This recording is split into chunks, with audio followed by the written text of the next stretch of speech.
कदम प्रतिगमनतिरको यो कदमका विरुद्ध एकजुट हुन हामीले अपिल गर्न चाहेका छौँ।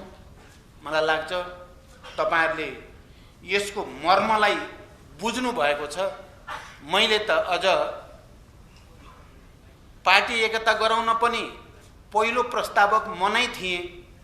कमरेड केपी ओली भन्दा पहिला मैले प्रस्ताव लिएर गएको थिएँ देशमा राजनीतिक स्थायित्वको निम्ति र विकास र समृद्धिको निम्ति, समाजवादको आधार निर्माणको निम्ति। अब हामी शान्तिपूर्ण र बहुदलीय प्रतिस्पर्धा मार्फत समाजवादको दिशातिर जाने उद्देश्य भएका पार्टीहरू एकै ठाउँमा हुनुपर्छ भनेर प्रस्ताव गरेको हुनुको नाताले पछि कदम कदममा उहाँले अलि एकाधिकार लगाउन खोज्दै पनि मैले पार्टी एकताको रक्षाको निम्ति आफूले समान हैसियतको अध्यक्षमा 2 नम्बर भए पनि मैले पालो पालो अध्यक्षताको ठाउँमा संयुक्त भए पनि हुँदा पालो पालो सरकारको नेतृत्व गर्ने सहमतिको ठाउँमा पनि पार्टी एकता र देशमा स्थायित्वको निम्ति यदि मैले पार्टीको कार्यकारी अध्यक्षको हैसियतमा काम गर्न पाउने हो भने 5 वर्ष सरकार छोड्दा पनि मैले सुख नपाएको। यो भित्र धेरै पीडा र कथा छन्, त्यतातिर त म अहिले जान चाहन्न। र अन्तिम म के भन्न चाहन्छु भने जुन दिन उहाँ प्रतिनिधि सभा विघटन गर्ने एउटा निरङ्कुश कदम चाल्ने ठाउँमा पुग्नु भएको सूचना मैले बिहान 5:30 बजे प्राप्त गरेँ। आज उहाँ प्रतिनिधि सभा विघटन गर्ने तयारी गर्दै हुनुहुन्छ भन्ने थाहा पाएपछि मैले अन्य वरिष्ठ नेता कमरेडहरू, महासचिव लगायत अनि केपी ओलीसँग पनि, प्रधानमन्त्री केपी ओलीसँग कुरा गरेँ। तपाईँ आज एक्सट्रिम डिसिजन लिन खोज्दै हुनुहुन्छ अरे। मसँग 2टा विकल्प छन्, पार्टी एकता पनि बचाउने र प्रतिनिधि सभालाई पनि सुचारू ढङ्गले अगाडि बढाउने विकल्प मैले 2टा रातभरि सोचेको छु। तपाईँ डिसिजनमा नपुग्नुहोस्। हामीले कम ठुलो पहल कदमीबाट, कम मेहनतबाट हजारौं लाखौं कार्यकर्ता र करोडौं जनताको चाहना अनुसार पार्टी एकता गरेको हो।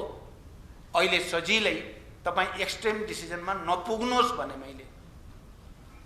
उहाँले हुन्छ भन्नुभयो र मैले भने त्यसो भए खाना खाएर 11 बजे म आउँछु, तपाईँ र म पहिला 1-8 घण्टा कुरा गरेपछि मात्रै अनि के गर्नुपर्छ गर्नु होला भने मैले र उहाँले मलाई सहमति दिनुभयो।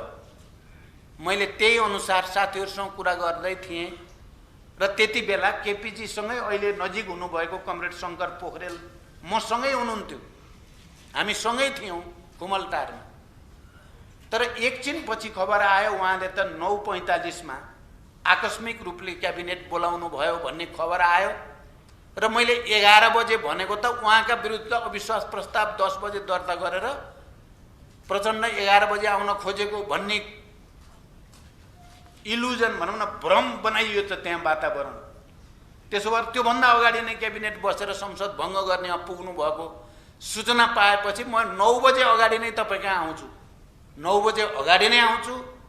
क्याबिनेट भङ्ग हुनुभन्दा अगाडि तपाईँ र म कम्तीमा आधी घण्टा कुरा गरेपछि मात्रै डिसिजन लिनु होला। किनकि मैले 2टा विकल्प फेरि स्वयं पहिला संविधान सभाका अध्यक्ष सभामुख सुभाष नेम्माङजीसँग मैले कुरा गरेको थिएँ, शंकर पोखरेलसँग कुरा गरेको थिएँ, हामी वरिष्ठ नेताहरूको बीचमा पनि र सचिवालयका कमिटीसँग पनि मेरो कुरा भइराखेको थियो र मैले केही विकल्प सम्भावना छन् भनेर मैले भनेको थिएँ। र त्यसपछि उहाँले भन्नुभयो ल 9 बजे अगाडि आउनुहुन्छ भने ठिकै छ भन्नुभयो। फेरि पनि हुन्छ भन्नुभयो उहाँले र म 9 बज्नुभन्दा 10 मिनट अगाडि नै पुगेँ। तर उहाँ 9:45 मा नै चाहिँ क्याबिनेटमा गइहाल्नु भएछ। म पुग्नुभन्दा 5 मिनट अगाडि नै 10 बज्नुभन्दा सरी है 9:45 थियो मैले अघि भनेको थिएँ। उहाँ त म पुग्नुभन्दा 5 मिनट अगाडि क्याबिनेटमा जानु भएछ। अनि मलाई त आश्चर्य लाग्यो। अब मलाई चाहिँ क्याबिनेटभन्दा अगाडि भेट्ने सहमति दिएर म पुग्नुभन्दा अगाडि नै क्याबिनेट जाँदा मलाई चिसो पस्यो। उहाँ त दुर्घटनै गर्न त गइहाल्नु भएछ क्यारे भनेर। अनि म माथि गएँ, त्यहाँ सुभाष नेमाङ हुनुहुन्थ्यो, शङ्कर पोखरेल हुनुहुन्थ्यो। मैले सुभाष नेमाङलाई सोधेँ किन चाहिँ उहाँ त गइहाल्नु भएछ, फेरि मैले भेट्ने भन्ने कुरा थियो भने होइन, उहाँ त त्यो अस्तिको के अरे संवैधानिक परिषद सम्बन्धी जो अध्यादेश हो त्यो चाहिँ फिर्ता लिने प्रक्रिया सुरु गरेर आउँछु भन्नुभयो मलाई त भन्दाखेरि चाहिँ अलिकति राहत जस्तो मैले महसुस गरेँ। ए अध्यादेश फिर्ता लिन जानुभएको हो भने त ठिकै भयो, त्यो कुरा त 5 मिनटमा आउनुहुन्छ भनेपछि अध्यादेश फिर्ता लिइहाल्ने, अरू चाहिँ मसँग कुरा गरेपछि मात्रै सोध्नु भएछ क्यारे भनेर। अनि सुभाष नेमाङ र म एकछिन चिया पिएर बस्दै थियौँ। आउन त 5-7 मिनटमा उहाँ आउनुभयो, तर आउनु अगाडि नै मलाई मेसेज आयो कि उहाँले संसद विघटनको प्रस्ताव गरि नै सक्नुभयो। पत्रकार साथीहरू, हामी इतिहासको यो मोडमा हामी सबैले बडो जिम्मेवारीका साथ, इमान्दारिताका साथ आफ्नो भूमिका निर्वाह गर्नुपर्दछ। यो जाली झेली तरिका अपनाएर प्रतिनिधिसभा विघटन गर्ने तरिका र पार्टी विभाजनतिर जाने तरिका जो गरिएको छ, नेपालको इतिहासमा एउटा ऐतिहासिक कलङ्कको रूपमा यो स्थापित भएको हामीले महसुस गरेका छौँ। त्यो दिन जुन दिन विघटनको प्रस्ताव गरियो, घोषणा गरियो, वास्तवमा त्यो नेपालको इतिहासको एउटा कालो दिनको रूपमा रहेको छ। हजारौं हजारको चाहिँ त्याग र बलिदानबाट प्राप्त भएको लोकतन्त्र, सङ्घीय लोकतान्त्रिक गणतन्त्र र संविधानमाथि क्रूर प्रहार गरिएको छ। त्यसकारण हामीले हिजो केन्द्रीय समितिको बैठकले हामी जुनसुकै स्तरको आन्दोलन गरेर पनि हामी शान्तिपूर्ण ढङ्गले नै एकताबद्ध रूपमा सशक्त आन्दोलनको माध्यमबाट यो निरङ्कुश कदमलाई पराजित गरी छाड्ने सङ्कल्प हामीले लिएका छौँ। र मलाई विश्वास छ तपाईँ पत्रकार साथीहरूले पनि यो निरङ्कुश कदमलाई असफल पार्नको लागि आफ्नो ठाउँबाट आफ्नो एउटा ऐतिहासिक जिम्मेवारी सम्झेर भूमिका खेल्नुहुनेछ भन्ने म विश्वास व्यक्त गर्न चाहन्छु। अब पत्रकार साथीहरूको केही प्रश्न भए प्रश्न उत्तरतिर जाउँ। पत्रकार साथीहरू, मैले अघि नै भनेको छु, हात उठाएर एकपटकमा एकजनाले आफ्नो नाम, आफ्नो मिडियाको नाम सहित प्रश्न सोध्नु होला। जसले हात उठाउनुहुन्छ म भन्छु र माइक्रोफोन आइदिन्छ।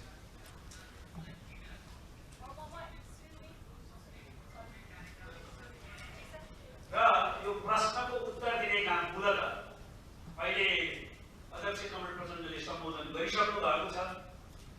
अर्को अध्यक्ष कमरेड नरेन्द्र कुमार नेपाल र वरिष्ठ नेता कमरेड खतनाथ खनालले दिनुहुनेछ र स्वाभाविक रूपमा आवश्यकता अनुसार कमरेड प्रचण्डले पनि प्रश्नको उत्तर।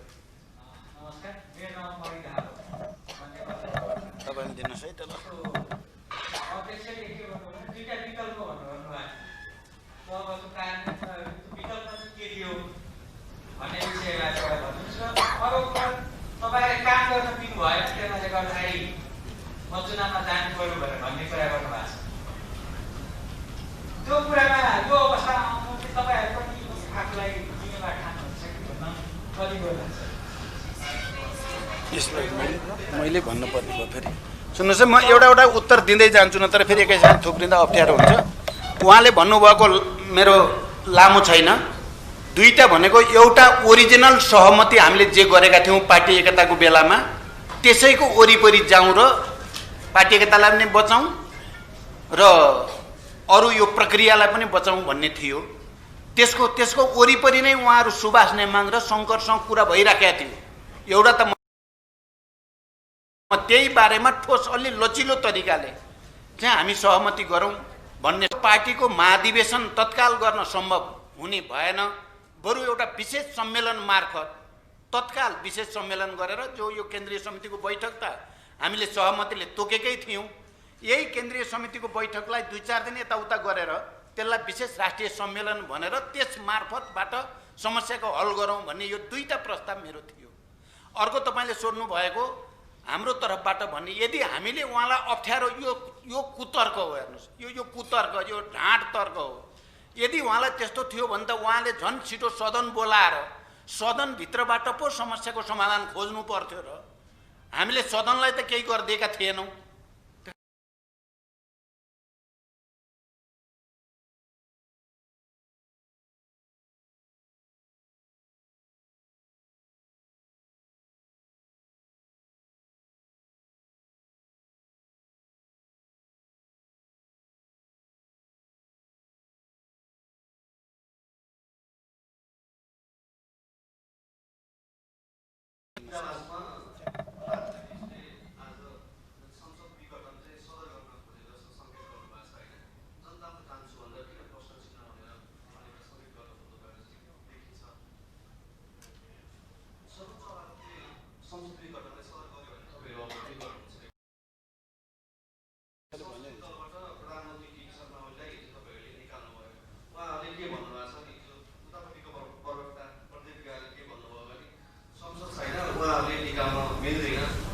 नभएको बेलामा यो प्रश्न आवश्यक छैन। यो जनसरकार गठन गरे जस्तो भयो। तत्कालीन माओवादीले भन्नुभएको छ खासमा तपाईँहरूको आन्दोलन त्यसकै हो कि हो खासमा चाहिँ प्रश्न पार्टी होला। अर्को चाहिँ तपाईँकै सहयात्री रामबहादुर थापा बादल, उहाँले हिजो बालकरमा गएर के भन्नुभयो भने यो संसद विघटन त क्रान्ति हो, अग्रगामी क्रान्ति हो, ठुलो स्थापना प्रतिगामी हो भन्नुभएको छ। बादललाई तपाईँले ल्याउन सक्नु भएन किन हो, त्यो पनि एउटा प्रश्न पारिदिनु भयो होला। त्यसै गरी प्रधानमन्त्री केपी शर्मा ओलीले के भन्नुभएको छ भने केन्द्रीय कमिटीले तपाईँहरूले चुनावबाट भाग्नु भएको भन्नु छ। अलिक प्रश्न पारिदिनु भयो, 3-4 प्रश्न कम छ।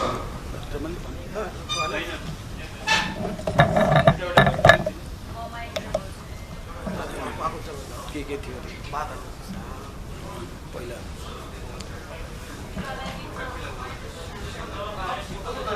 यो तपाईले एउटा त भन्नुभयो जनतामा जाने कुराको किन विरोध भन्ने कुरा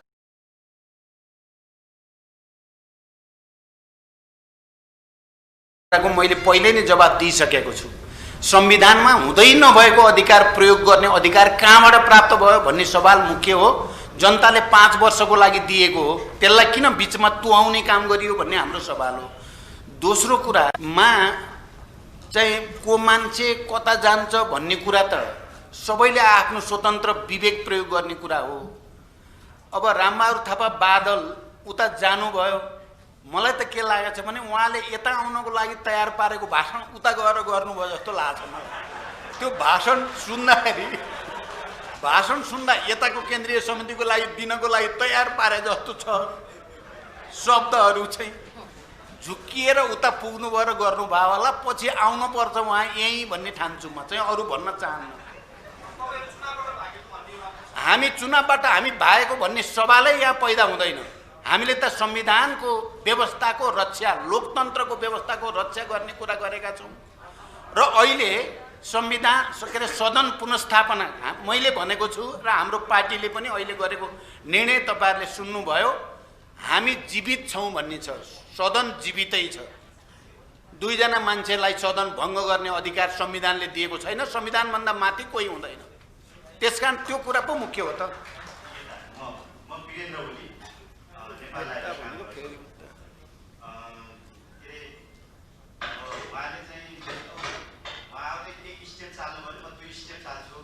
प्रदेश सरकारले उसले परितान्छु भन्नुभएको छ।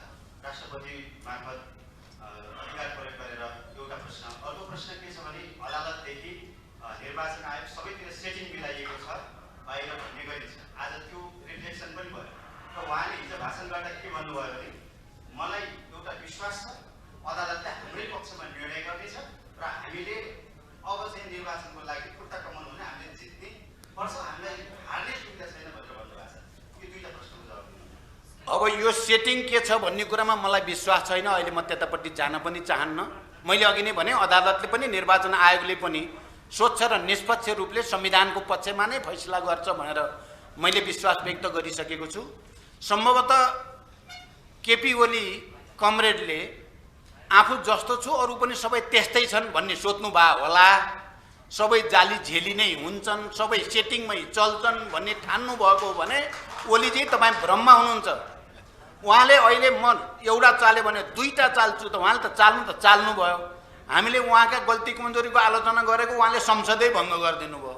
हामीले त संसदमा त केही छिटो संसद बोलाउ पो भनेका थियौँ हामीले। हुनसक्छ त्यसपछि उहाँले प्रदेश सभाहरू भङ्ग गरे भन्न पनि सक्नुहुन्छ।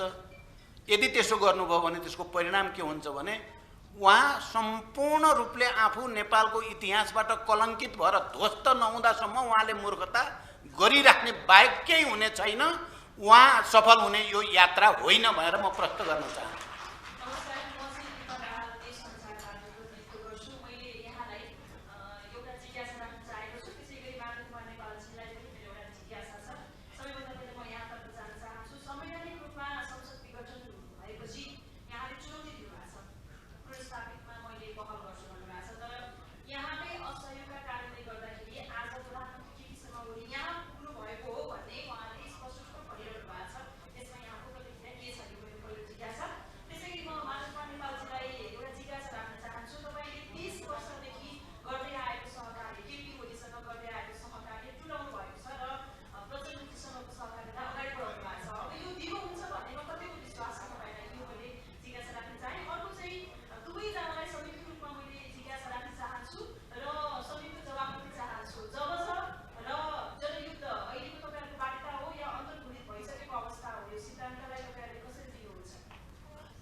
अब यो पछिल्लो उत्तरबाट जान्छु म। हामीले अहिले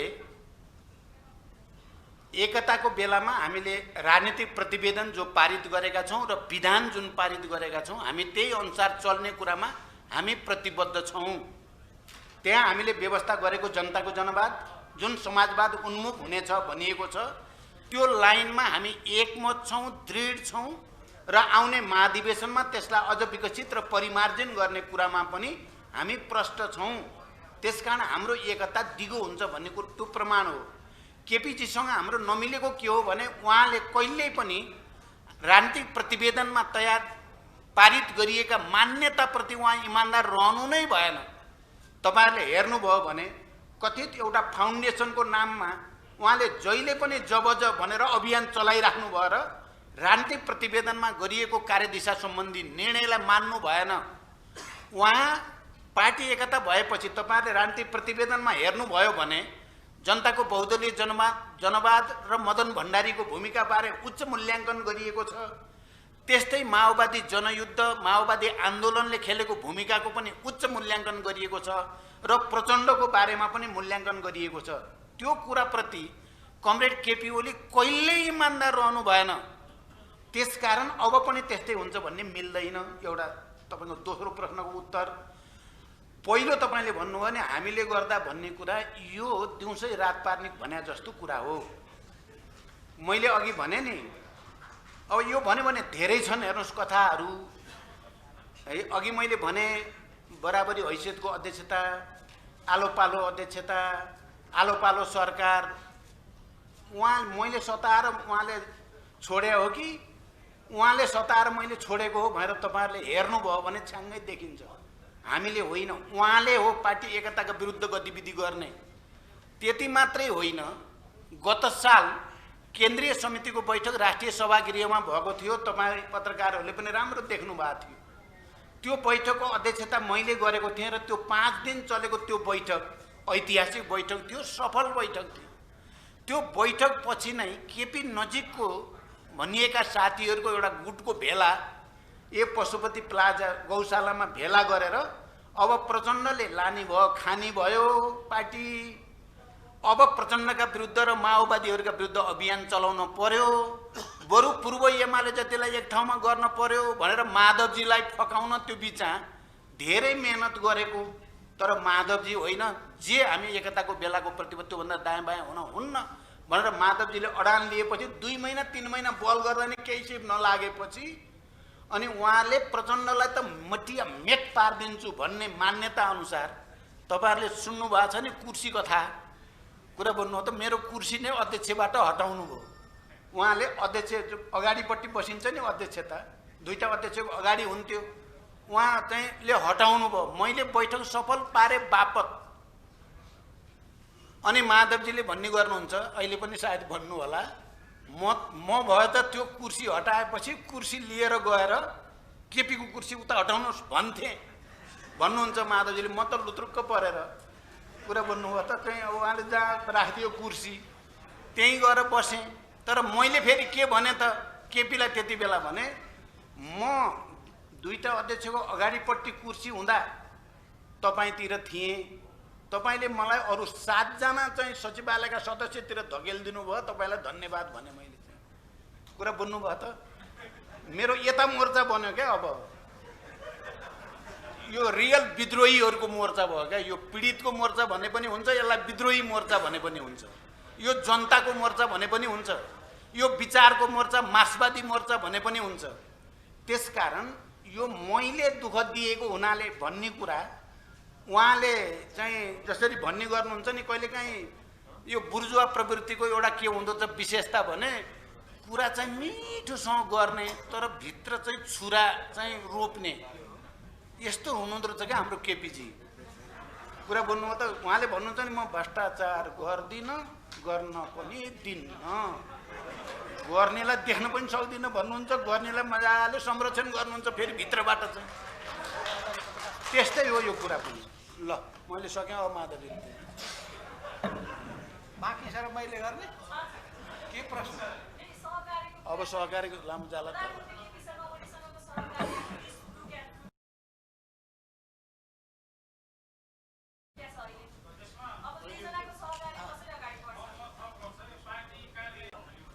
कार्यालय विवाद, सम्पत्ति विवाद भन्ने कुरा नि भन्नुहोस् है क्लियर।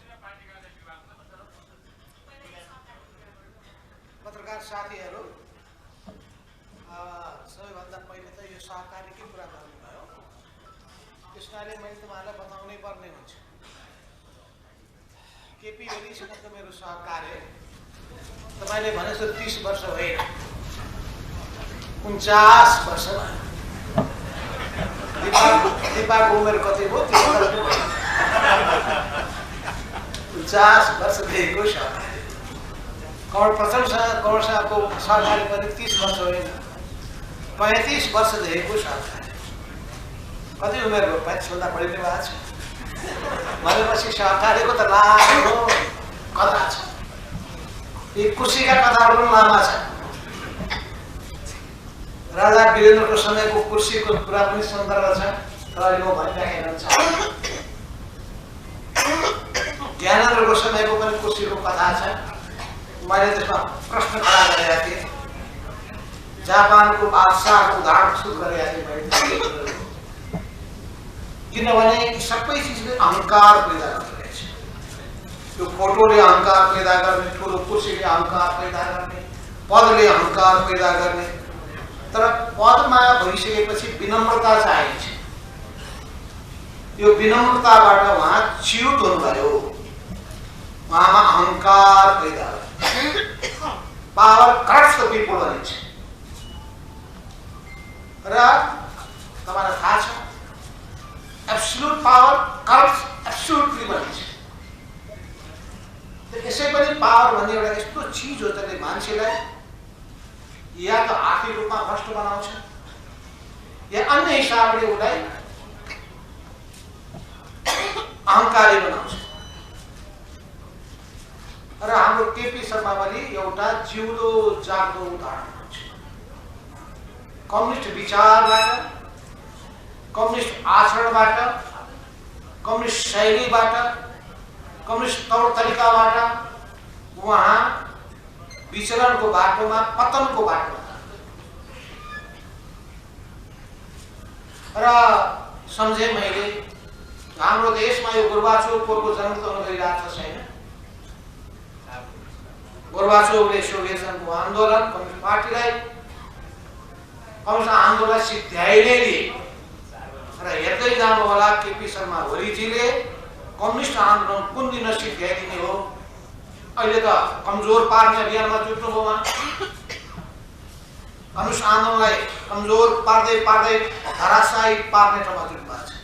तर कम्युनिस्ट आन्दोलन मात्रै होइन, उहाँलाई गणतन्त्रप्रति पनि कुनै अपनत्व बोध छैन, किन उहाँ गणतन्त्र विरोधी मान्छे हो। हामी साक्षी छौँ, यहीँ हुनुहुन्छ कमल जेएन खनाल, अरू पनि यहाँ हुनुहुन्छ, अमृत बोरा, सबै पूर्व एमालेका। उहाँ गणतन्त्र नेपालमा आउन सक्दैन भनेर फरक विचार राख्ने मान्छे। गणतन्त्रप्रति पनि उहाँलाई कुनै मोह छैन, माया ममता छैन। सङ्घीयता पनि विरोधी हो। लोकतन्त्रका मूल्य र मान्यतालाई उहाँले धज्जी उडाइदिनु भएको छ। उहाँले हिजो गरेको भाषणले बैठक बैठक बैठक मलाई बैठक एलर्जी हुन्छ। तानाशाही प्रवृत्ति भएका मान्छेहरूलाई बैठक एलर्जी हुन्छ। मन विचारमा बहस सक्न मन पराउँदैन, उसमा हृदयको विशालता हुँदैन, उसमा धैर्यता हुँदैन, उसमा संयमता हुँदैन। र उहाँको एउटा मान्यता छ, त्यो के भने आफूले छोड्नु पर्यो भने कुर्सी नै भाँचिदिने, कुर्सी नै भाँचिदिने। एउटा अर्को उखान छ, त्यो शब्द ठिक राम्रो हुँदैन, म मरे के राजा भन्छ, जोसुकै राजा। आज त्यो भनिहाल्दा भएन, तराईतिर त बेग्लै हुन्छ, पाठ के भन्नुहुन्छ भनेपछि जोसुकै होस्, म मरे जोगी राजा भनेपछि यस्तो मान्यता बोक्ने मान्छे कुनै चिजको उहाँ सहज अवतरणको पक्षमा आउनु। यत्रो बहुमत प्राप्त गरेको कम्युनिस्ट पार्टी दुईटा महत्त्वपूर्ण धाराहरू एकताबद्ध भएर कम्युनिस्ट आन्दोलन नयाँ उचाइमा पुर्याएको एउटा अवस्था, विश्वभरिले दिएको राम्रो सन्देश, त्यो सबैलाई उहाँले तहस नहस पार्नु भएको छ। अनि गफ आउँछ उहाँ चुनाव, उहाँलाई मनपर्ने एउटै हो, केपी बा। केपी बा प्रवृत्तिका रूपमा जुधिएन भने, यो संस्कारका रूपमा जुधिएन भने दास भएर बस्नुपर्ने हुन्छ, दास। र कम्युनिस्ट पार्टीमा दासता स्वीकार्य छैन। दासता र स्वाधीनता बीचको यो लडाई हो, यो लोकतन्त्र बीचको लडाई पनि हो। कम्युनिस्ट विचार र सामन्ती विचार र सोच बीचको लडाई हो। त्यस बारेमा तपाईँले भ्रम नपार्नुहोस्। दोस्रो कुरा, कमल प्रचण्ड र मेरो बीचको सहमतिको मूल कुरो के हो भने कम्युनिस्ट आन्दोलनलाई, यसको सिद्धान्तलाई, विचारलाई, नीतिलाई, विधिलाई, यसको पद्धतिलाई तरो गरी समातेर अगाडि बढ्नुपर्छ। कम्युनिस्ट आन्दोलनलाई सुदृढ बनाउनुपर्छ, लोकतन्त्रको जगलाई बलियो बनाउनुपर्छ। र कम्युनिस्ट आन्दोलन लोकतन्त्रको आन्दोलन दुईटै अभिन्न रूपमा जोडिएका छन्, एउटै सिक्काका दुईटा पाटा। त्यसो हुनाले हामीलाई थाहा छ कि कसरी आज नेपालका कम्युनिस्टले संसार हेरिरहेको छ र लोकतान्त्रिक बाटोमा अगाडि बढेको रूपमा लिएको छ। अरू कसैले भ्रम नराखेको छ, कम्युनिस्ट नेपालका कम्युनिस्टहरू अलोकतान्त्रिक बाटोमा जाने छैनन्। जो जान्छन् कम्युनिस्ट आदर्श च्युत भएर गएको हुन्छ। त्यसो हुनाले हाम्रो बिचमा सबै कुराहरू कमिटी प्रणालीको आधारमा,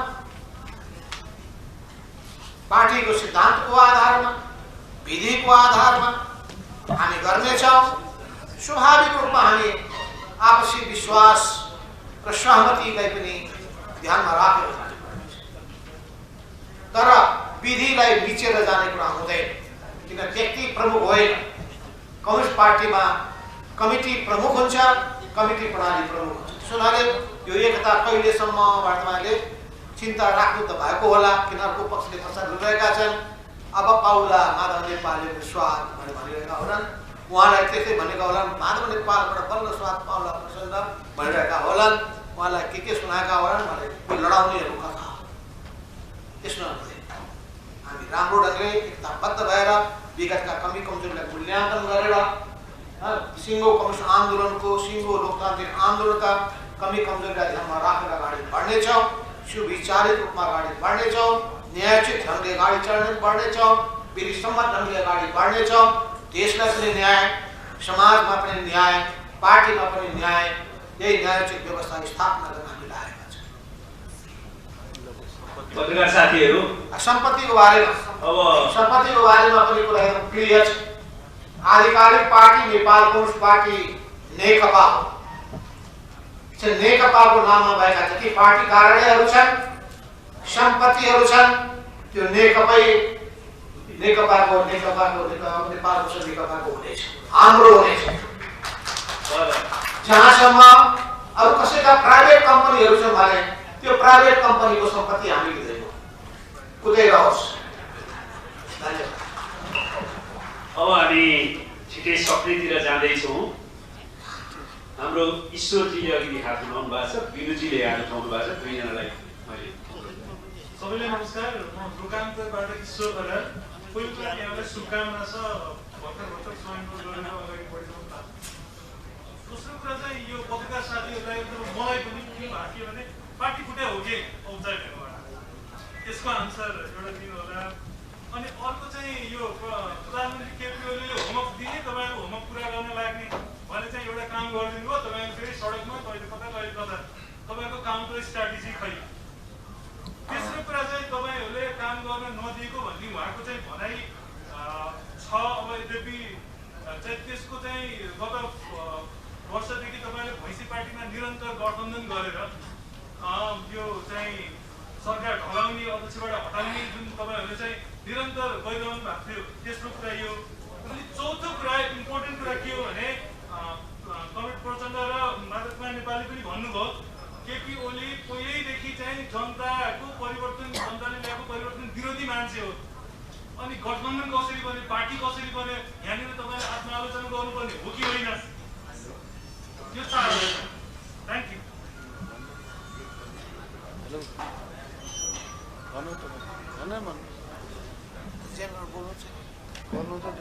कमरेड वरिष्ठ नेता कमरेड जेएन खनालले उत्तर दिने।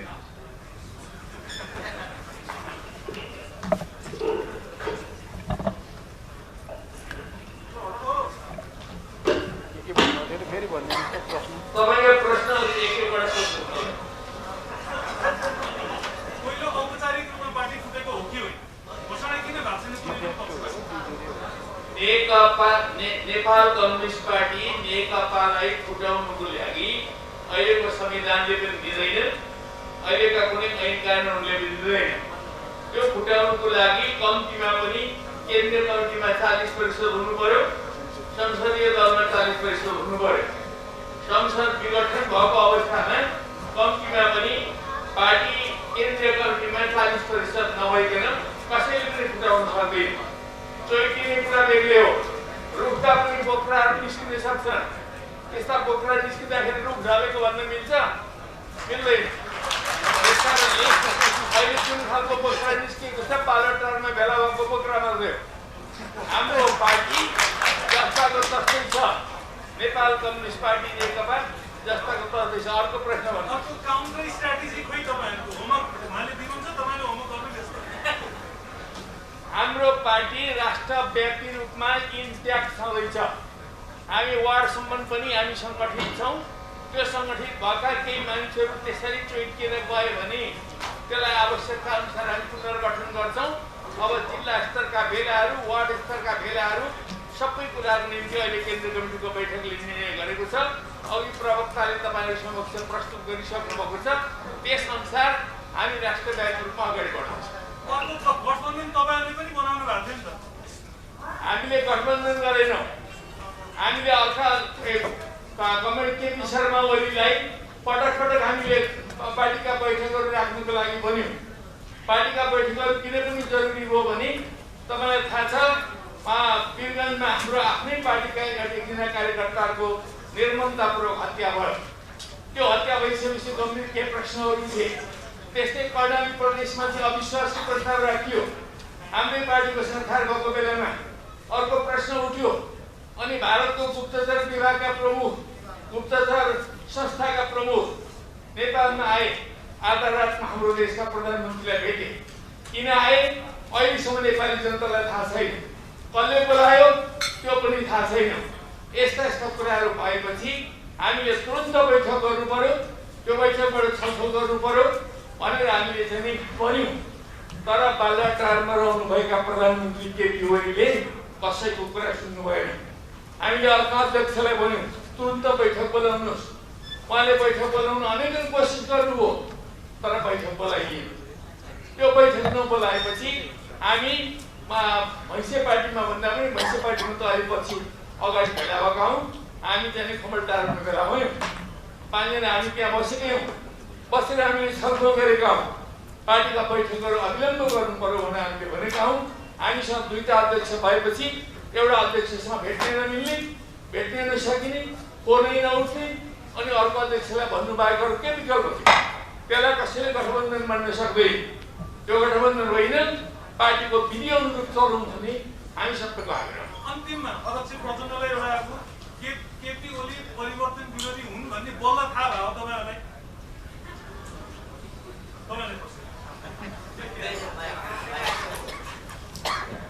उहाँ गणतन्त्रको आन्दोलन चल्दै गर्दा बैलगाडावाला कथा त हामी सबै नेपालीलाई थाहा भइसकेकै कुरा हो। तर जनताले जितिसकेपछि पार्टीको लिडरसिप, त्यति बेला माधव नेपालजी नेकपा एमालेको नेता हुनुहुन्थ्यो, उहाँको र म त्यति बेला माओवादी आन्दोलनको र अरू साथीहरू विभिन्न पार्टीको नेता हुनुहुन्थ्यो। हामी सबैको समझदारी र सहमतिबाट आन्दोलन सफल भएपछि केपी ओलीले नि म पनि स्वीकार्छु भनेर स्वीकार्नु भयो। हामीलाई लाग्यो साँच्चै स्वीकार्नु भयो होला, अब त यत्रो जनताले जितिसकेपछि त मान्नुभयो होला भनेको त उहाँले त मान्नु भएको रहेनछ। उहाँ त छिपेर क्यामोफ्ल्याज गरेर बसेर मौका पाए चाहिँ डसाउँला र यो सबै उल्ट्याउँला भनेर बस्नु भएको रहेछ। उहाँको यो नक्कली रूपलाई बुझ्नेमा चाहिँ हाम्रो त्रुटि चाहिँ केही न केही भयो भन्न चाहन्छु। धन्यवाद। पत्रकार साथीहरू, अब हामी अन्तिमतिर जानेछौँ। कमरेड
प्रस्ताव गर्नुभएको छ। एउटा तपाईँको तर्फबाट अब महासचिव हुने हो, महासचिव चाहिँ दिनाङ्क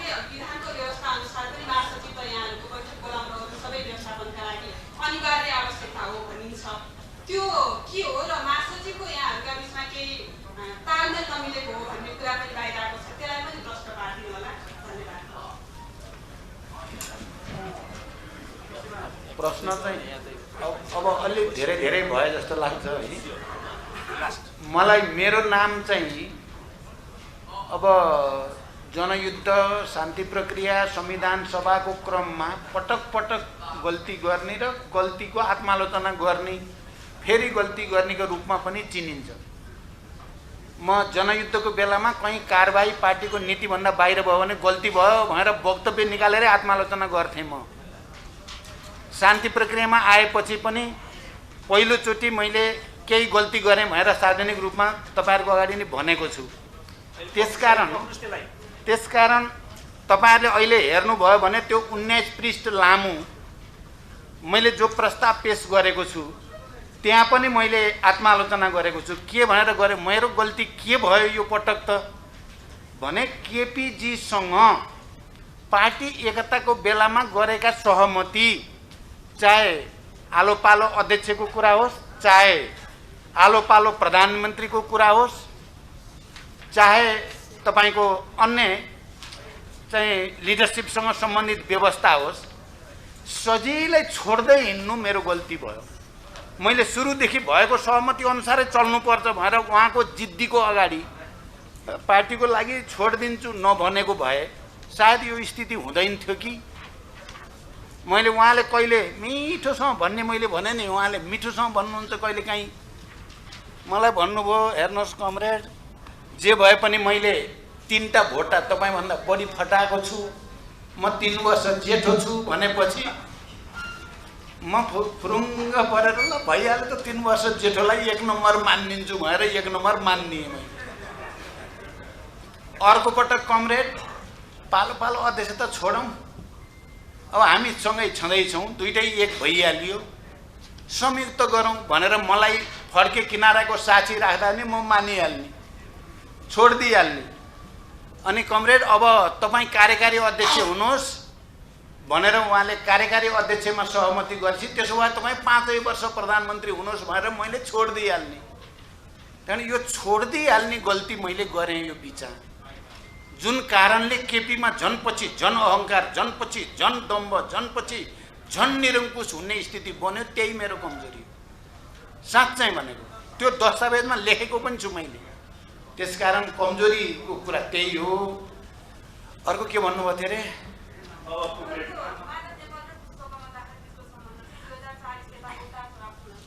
हजुर, अब हेर्नुहोस्, यो आन्दोलन भनेको यो गडगडाउँदो खोला नदी जस्तो हो क्या। यो कहिले जुट्छ, कहिले फुट्छ, कहिले यता ठोक्किन्छ, कहिले उता ठोक्किन्छ, हुँदै अगाडि बढ्ने चिज हो।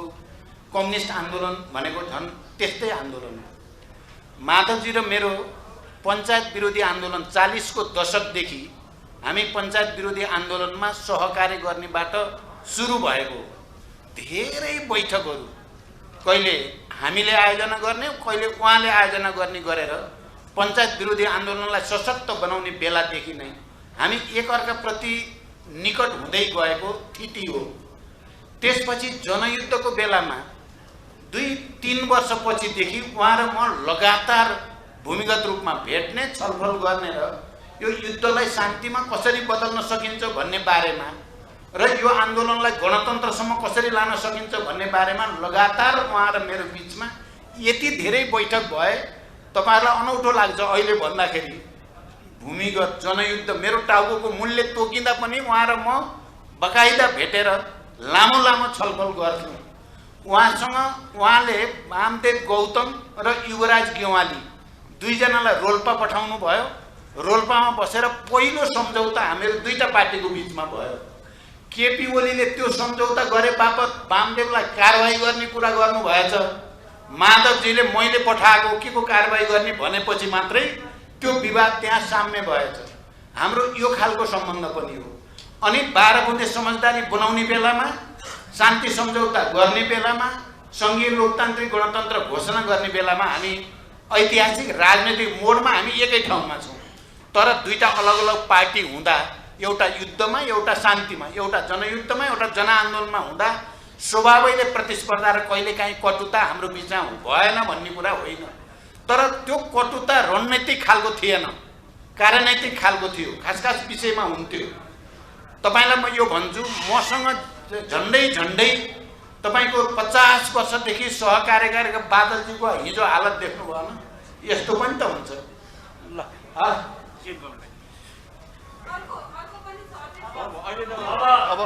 अब हामी वरिष्ठ नेता कमरेड झलनाथ खनालले उहाँले गर्नुभएको प्रश्नको उत्तर दिनुहुन्छ। अब उहाँले मलाई नै सोध्नुभयो फेरि एमाले फुटाउन प्रचण्डले चालु गरेको भन्ने, यो अलिक गम्भीर खालको छ। मैले चाहिँ के हो भने फुटाइएको भने जस्तो 9 महाधिवेशन पछि जसरी एमाले भित्र माधवजीको पक्ष र केपीजीको पक्ष भनेर बनेको रहेछ, एकता भएपछि मेरो जोड ती दुई पक्षको बिचमा संयोजन कसरी गर्ने होला? केपीजी चाहने माधवजीको पक्ष कुनै जिल्लामा नि नआओस्, केन्द्रमा नि कमभन्दा कम आओस्, प्रदेशमा नरहोस्, जनसङ्गठनको नेतृत्वमा नरहोस् भन्ने चाहने। म चाहिँ माधवजीको पनि उत्तिकै छ त तागत, त्यसो भएको हुनाले माधवजीको पनि उत्तिकै चाहिन्छ भनेर जोड्न बल गर्ने मान्छे हुँ म। केपीजीलाई मन नपरेको त्यही हो, त्यस कारण एमाले फुटाउने केपीजी हो, म होइन। मलाई के प्रश्न गर्नु भन्नुहोस् त?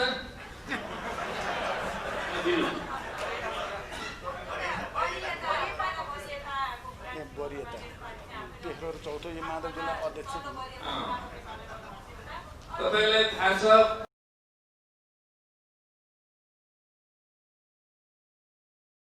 पूर्व नेकपा एमालेमा 8औं महाधिवेशनमा अध्यक्ष बन्नको लागि केपी ओलीले ठुलो फुटबन्दी गर्नुभएको थियो, तर त्यति बेलाको ओभरवेल्मिङ मेजोरिटी साथीहरूले उहाँलाई पराजित गर्नुभयो, मलाई अध्यक्ष बनाउनुभयो। यसको अत्यन्त ठुलो इबी उहाँसँग रहेछ। केपी ओली वास्तवमा एउटा इबी बोकेर अरूमाथि बदला लिने भावनाले चल्नुको रहेछ।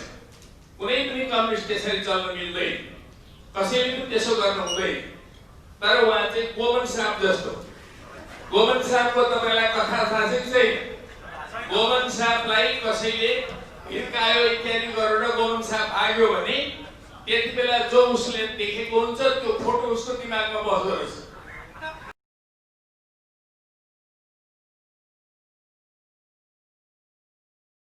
अनि कुनै पनि दिन कहीँ पनि उसले देख्यो भने ठक्क डसिहाल्छ त्यसले। त्यो पनि केपी ओली हो। र पछि गएर जति बेला उहाँले बदला लिने मौका पाउनु भएन, जति बेला पार्टी एकता भयो, त्यो एकता हुँदाखेरि पार्टी एकता संयोजन समिति भन्ने हामीले बनायो। दुईटा पार्टी त्यो बनाए। त्यो बनाउने कुरा नै राख्नु हुँदैन भनेर केपी ओलीले उहाँहरू दुवैलाई कुरा गर्नु कोसिस गर्नु हो। एउटा बैठकमा मलाई एउटा कि दुईटा बैठकमा मलाई बोलाउनु भएन, तर पछि राख्न बाध्य हुनुभयो। त्यही राख्ने सिलसिलामा उहाँले वरियतालाई पनि तलमाथि गर्नु हो। हामी कम्युनिस्ट नेताहरू जहिले सुकै पनि नीति र विधिमा चल्छ। नीति र विधि भन्दा बाहेक कोही पनि चल्यो भने त्यो बैठक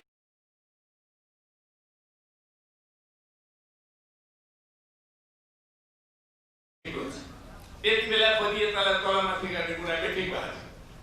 त्यो बैठक भएको थियो, तर हामी महाधिवेशन गर्दैछौँ। अहिले उहाँको दुईटालाई हामीले अध्यक्ष बनाएका छौँ। त्यो अध्यक्ष बनाएको कुरामा अर्को महाधिवेशनले हामीभन्दा जुनियर साथीलाई अध्यक्ष बनायो भने उहाँ सबभन्दा सिनियर बन्नुहुन्छ। यो महाधिवेशनको प्रक्रिया हो। त्यस्तै अहिले केन्द्रीय कमिटीले उहाँको दुईटालाई अध्यक्ष बनाएको। अहिले भर्खरै हामीले केन्द्रीय कमिटीको तेस्रो बैठक गर्यौँ।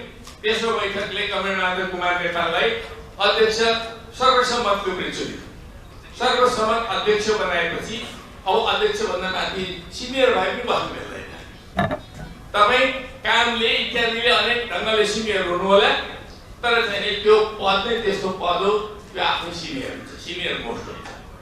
त्यस कारण उहाँहरू दुईजना नम्बर 1 नम्बर 2 मान्ने हो कि अथवा दुईटा बराबरी मान्ने हो, उहाँहरू सिनियर बराबरी।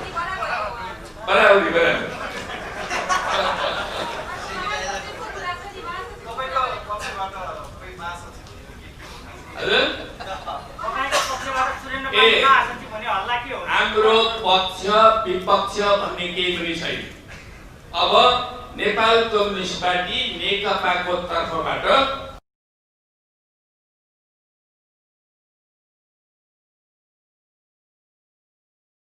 उहाँहरू दुईटा अध्यक्ष बन्नु भएको छ। हिजोको आधारबाट बनाएको होइन हामीले यो उपाध्यक्षहरू छानौला, पदहरू बनाउँदा त्यो केन्द्रीय कमिटीले बनाउने कुरा हो। अहिले स्थायी समितिले हामीले अधिकार दिएका छौँ, त्यो अधिकार बमोजिम स्थायी समितिले गर्ला। तर जति पदहरू बनाए पनि त्यो कसैको पक्षकोबाट होइन, त्यो चाहिँ नि सिङ्गो नेपाल कम्युनिस्ट पार्टी नेकपाको तर्फबाट बनाउने कुरा हुन्छ र त्यसरी नै हामी बनाउँछौँ। र जो योग्य छ, क्षमतावान छ, जसको अहिलेको निम्ति आवश्यकता छ, त्यो आवश्यकतालाई ध्यानमा राखेर बनाउने। प्रिय पत्रकार साथीहरू,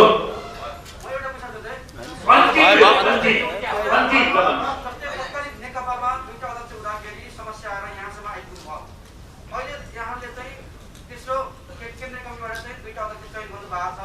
यो दुईटा अध्यक्ष चाहिँ निरन्तर चलिरहन्छ कि यहाँले महाधिवेशन पनि मिटिङ तोक्नु भएको छैन? कहिलेसम्म यो चाहिँ निरन्तर जान्छ? कहिलेसम्म महाधिवेशन यहाँले कहिले गर्नु? यो राम्रो प्रश्न गर्नुभयो तपाईँले। नेपालको कम्युनिस्ट आन्दोलनमा हामीले करिब 70 वर्षसम्म एउटा पार्टी प्रमुख नै हुन्थ्यो। अध्यक्ष बनाए पनि, महासचिव बनाए पनि। सारा अन्तर्राष्ट्रिय क्षेत्रमा तपाईँले अनुभव हेर्नुभयो भने पनि त्यस्तै हुन्छ। पार्टीमा एउटा पद चाहिँ मुख्य नेताको पद हुन्छ। र हाम्रोमा अहिले चाहिँ एउटा विशेष अवस्थामा, विशिष्ट अवस्थामा दुईटा ठुला पार्टीहरू, राष्ट्रव्यापी रूपमा काम गरिरहेका पार्टीहरू, महत्त्वपूर्ण भूमिका निर्वाह गरेका पार्टीहरू एकताबद्ध भएको हुनाले दुवै पार्टीबाट बराबरी हैसियतमा चाहिँ अध्यक्ष बनाऊँ भनेर दुईटा अध्यक्ष राखिएको हो।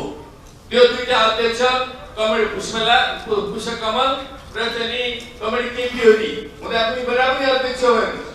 तर केपी ओलीले जबरजस्ती आफूलाई नम्बर 1 अध्यक्ष घोषित गर्नु, यो अनाधिकृत कुरा हो। उहाँमा अनाधिकृत काम गर्ने अभ्यास सुरुदेखि छ, झापाकालदेखि छ, 27-28 सालदेखि छ। त्यो अनाधिकृत कुरा नै अगाडि बढाएर अहिले संविधान संविधानको चाहिँ एउटा मर्म भावनाका विपरीत जुन ढङ्गले संसद विघटन गर्ने काम गर्नुभयो, त्यो पनि अनाधिकृत कुरा। यो अनाधिकृत कुरा भएको हुनाले त्यति बेला उहाँले गर्नुभएको थियो। अहिलेको केन्द्रीय कमिटीले हामीले त्यसलाई सच्याएका छौँ, दुईटा अध्यक्ष बनाएका छौँ, दुईटा बराबरी अध्यक्ष बराबरी भनेर। र यो अब महाधिवेशनसम्म आउने महाधिवेशन भनेको एकताको महाधिवेशन गर्छौँ हामी। त्यो महाधिवेशनसम्म दुईटा अध्यक्ष रहन्छन्। अर्को आउने महाधिवेशनबाट हामी एउटा अध्यक्ष। पत्रकार साथीहरू, आजको पत्रकार सम्मेलन यही समापन भएको छ। तपाईँहरू सबैलाई धन्यवाद। चिया छ, चिया लिएर जानुहोला र वक्तव्य पनि तपाईँहरूलाई वितरण हुँदैछ।